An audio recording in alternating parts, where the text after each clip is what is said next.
Hey everyone, Zane with you, and today we'll show you how to create invoice with Square.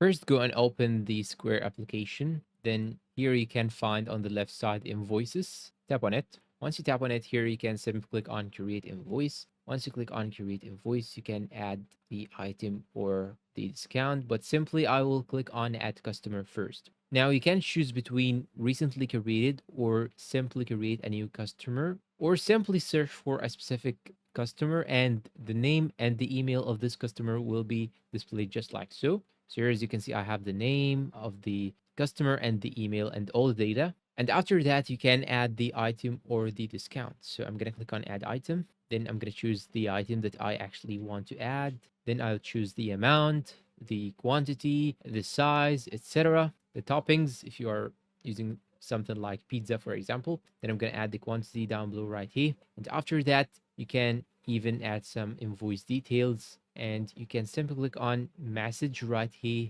and add a message. Let's say we appreciate your business. Thanks, for example. Then I'm going to click on save. And after that, you can go back and scroll down till you find here preview. Now you can preview the invoice that you have actually created and it will look just like so. You can use the Square application in order to change the logo, the color of the receipt or the invoice. Now, once you're all set, just tap send. You can easily track the status of your invoice to see when the invoice was viewed and paid. Once you have sent the invoice, your clients will receive the invoice directly in their email, where they will see options to pay with any supposed credit or debit card. They can also pay their invoices in person. After they have successfully entered their payment information, both you and your customer will receive a confirmation email that the invoice has been paid. And that is it. You can check invoices off your list in a matter of minutes. And that is it. Go to square.com and customize your invoices. Thank you for watching, guys, and please support us with like and goodbye.